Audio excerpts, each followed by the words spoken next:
Bonjour les licornes et les pirates. Aujourd'hui, je vais vous lire La petite sœur des pyjamasques de Romuald aux éditions Gallimard Jeunesse Giboulet.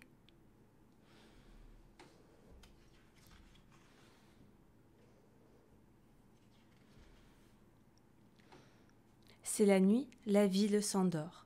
Au perché sur les toits, les pyjamasques veillent encore.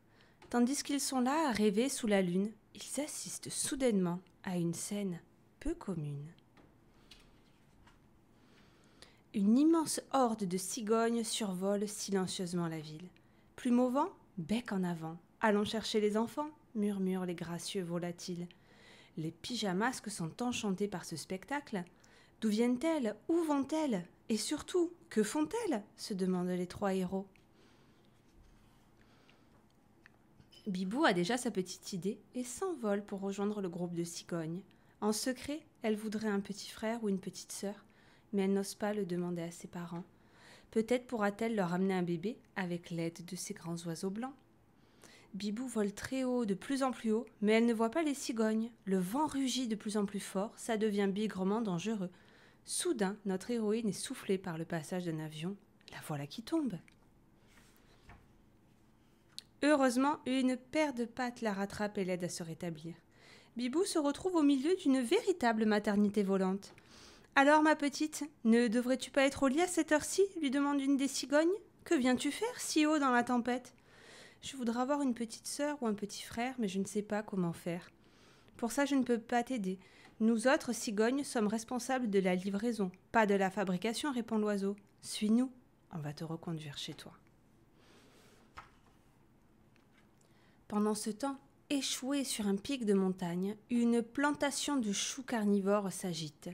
Les hideux légumes grognent, ils sont très jaloux des cigognes.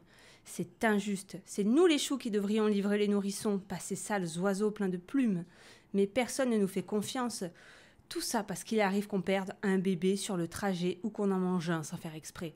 À propos, vous n'auriez pas comme un petit creux, vous tous demande l'un des légumes.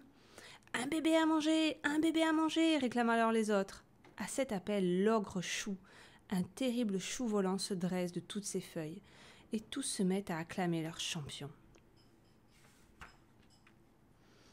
D'un battement d'ailes inquiétant, l'ogre chou traque les cigognes dans le ciel nuageux. Soudain, il surgit en hurlant pour leur flanquer une trouille bleue. Complètement effrayée, une des cigognes lâche son bébé.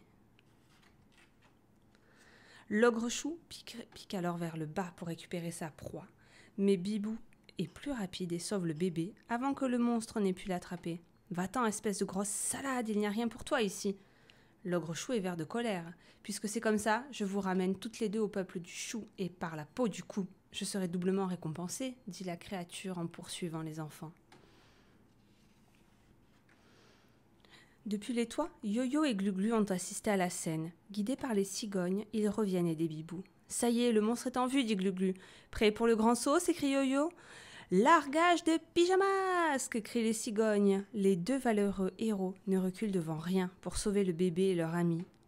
Ils n'hésitent pas à se jeter sur l'ogre chou. Malheureusement, ils le ratent et tombent dans le vide. Pas de bol. Il y a au moins une chose que vous ne risquez pas de manquer, c'est le sol, dit l'ogre chou en ricanant. Mais la cigogne récupère les pyjamasques et s'éloigne le plus vite possible.